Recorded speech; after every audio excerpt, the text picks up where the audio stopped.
I want you to imagine a world with no sun. A place where the pressure is so intense it would crush you in an instant, and it's so cold it feels like it's from another planet. Well, this place isn't on another planet. It's right here on Earth. It's our own deep ocean. You know, over 70% of our world is covered in water, but believe it or not, we've seen less of the ocean floor than we have of the far side of the moon. The darkness down there, it isn't just a lack of light, it's a lack of knowledge. Today, we're diving in deep, and we're going to peel back that darkness on 5 of the most mind-bending discoveries ever found in the abyss. Okay, just let this number sink in for a minute. 80%. That's a conservative guess for how much of our own planet's oceans are still totally unexplored, unmapped, and unseen by a single human eye. I mean, think about that. We've literally walked on the moon, we've sent rovers to drive around on Mars, and we've looked back to the birth of galaxies. And yet, the world's right under our own waves is this massive, dark library of history and life that we've barely even opened. So what secrets are really hiding in that endless night? What kind of lost histories or bizarre creatures are just lurking down there, miles below the surface, waiting to completely challenge everything we think we know about our planet, our past, and even the definition of life itself? The things we found, they're not just weird, they're world-changing. So get ready. We're about to open 5 case files from the deep frontier, the strangest, most baffling things ever found at the bottom of the world. All right, our first case file takes us to the waters off the coast of Japan, to a discovery that just completely blurs the line between geology and archaeology. It makes us ask a huge question. What if our ancient history is just wrong? And we're not talking about a few old pots here. We're talking about a structure so massive, so seemingly intentional, that if it was built by people, it would totally rewrite the story of human civilization. So, picture this. It's 1986, and a local diver is out looking for a good spot to watch hammerhead sharks. And then, he stumbles upon this. What you're seeing is the Yonaguni Monument, a massive, terraced chunk of stone that's as long as a football field. It didn't look like a reef, it looked like a sunken pyramid, with features that just seemed way too perfect, almost hauntingly man-made. Can you imagine just descending into the blue and suddenly seeing what looks like a city carved out of a single rock? Right away, this thing sparked a huge debate that's still going on today. On one side, you've got people who are convinced it was built. They point to these massive, flat terraces with what look like perfect 90-degree angles, huge rocks that look like they were placed together, and even one formation they call the turtle. But on the other side, geologists have a pretty solid natural explanation. They say, look, the sandstone in this area is known to break off in really straight lines. And with thousands of years of strong currents and constant earthquakes, nature could have totally carved this thing out to look so regular.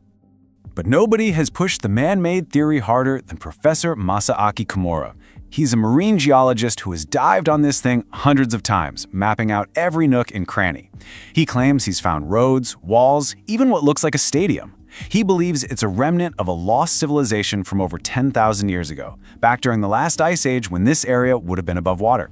Now, if he's right, that means complex societies existed thousands of years before ancient Egypt. So, is it a masterpiece of nature or a ghost from a forgotten chapter of our own history? The jury is still out. Okay, so we're leaving behind the puzzles of ancient history for our next case, and this one plunges us into a biological mystery that rewrote the rulebook. Before 1977, the rules for life were pretty simple. Everything on Earth gets its energy from the sun. The deep ocean, it was thought to be a total desert with just a few scraps of stuff falling from the sunny world above. But a discovery 2.5 kilometers down was about to change everything. The year is 1977. Scientists are in a deep-sea sub called Alvin, exploring the Galapagos Rift. They were just expecting to find cold, boring volcanic rock, but then their temperature gauges just went crazy.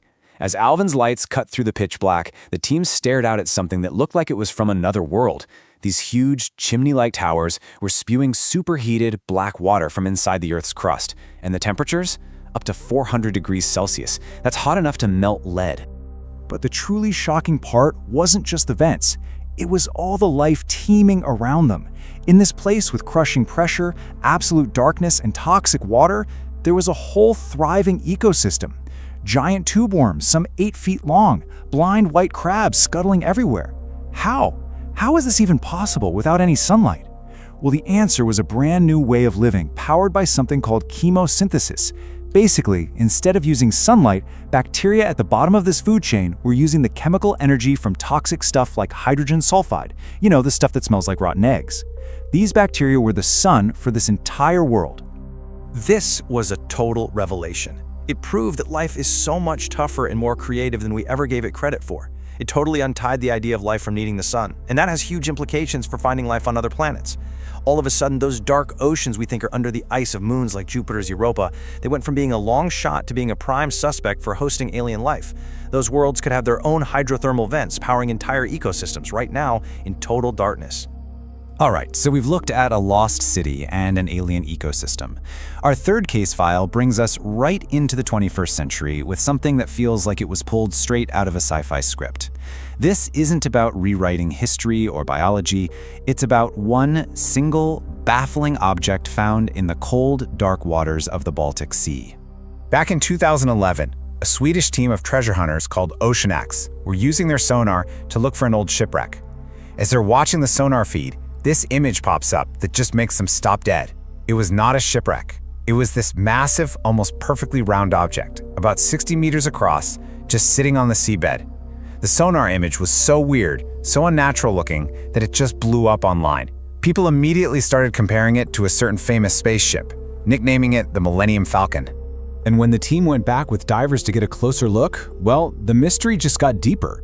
They reported all this bizarre stuff. The object seemed to have these unnatural right angles and even formations that looked like a set of stairs. It didn't seem to be part of the seafloor. It looked like it was just resting on top, with what looked like a long skid mark behind it. And what's even stranger, they said their electronics, like their cameras and phones, would just stop working whenever they were directly over it. So, what in the world is this thing?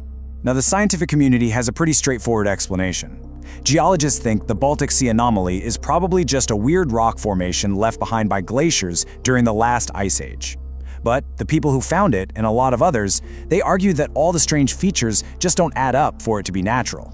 The debate is still going, fueling all kinds of speculation, from a secret Nazi weapon to a sunken UFO. Without a huge scientific expedition to go check it out, it's just going to remain one of the ocean's most tantalizing mysteries.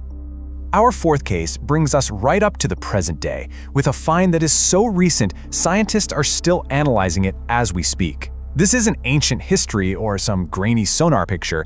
This is something real, biological, and completely unknown, discovered live on camera.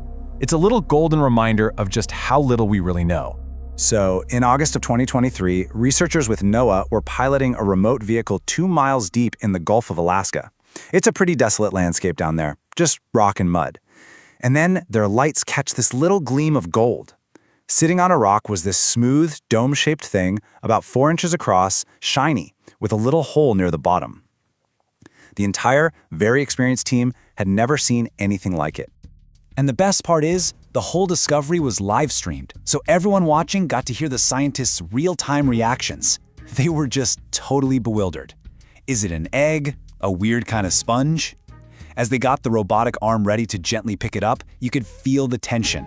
And one researcher just said what everyone was thinking, kind of joking, "I just hope when we poke it, something doesn't decide to come out."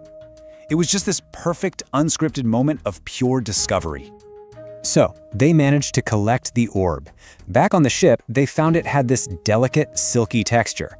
And that little mysterious hole, well, that just added to the puzzle. As one scientist said, it looks like something either tried to get in or tried to get out. Was something hatching, or was something trying to eat what was inside? DNA analysis is still going on, but so far, it hasn't matched any known species. So whether it's an egg, a sponge, or something totally new to science, the golden orb is a perfect little symbol of the endless surprises the deep ocean is still holding for us. Okay, our final case file, this one is different. We're moving beyond things we can see and into something we could only hear. Back in the 60s, during the Cold War, the US Navy set up this secret underwater network of microphones to track Soviet submarines. This system was so sensitive it could hear way more than just subs. After the Cold War, they opened it up to scientists, and for the first time, we could really listen to the deep ocean. And in 1997, it heard something that should not have been possible. On May 19, 1997, microphones scattered across thousands of kilometers of the Pacific Ocean all picked up the exact same sound. It was this super low-frequency noise that got loud really fast and lasted for about a minute. They called it the bloop. But here's the crazy part. It was way, way louder than the loudest known animal on Earth, the blue whale. And the sound profile looked like it came from something alive, not something man-made. The immediate and frankly chilling thought was that some creature, far bigger than anything known to science, was out there in the dark. So the bloop became an instant legend. Was it some kind of colossal squid? A new species of giant whale? The debate went on for years. Now, the official explanation from NOAA is that the sound was probably a massive ice quake, a huge iceberg cracking and breaking off a glacier. They say the sound profile is a match, but still, the mystery lives on. It just shows how fascinated we are by what could be lurking down there. And if you find these deep dives as fascinating as I do me a favor and take a quick second to hit that like button and subscribe. It really helps, and it tells us you want more journeys like this one. So there you have it, a potential lost city that could rewrite history, an ecosystem that changed our definition of life, a UFO-like object that defies easy explanation, a mysterious golden egg from a creature we've never seen, and a sound so powerful people thought it was a monster. And remember, this is just what we found in the tiny, tiny fraction of the ocean we've actually looked at. So, what else is down there? What other revolutionary discoveries? What answers to questions we haven't even thought to ask yet are just waiting for us in that endless, crushing dark? It's a pretty humbling and honestly an incredibly exciting thought.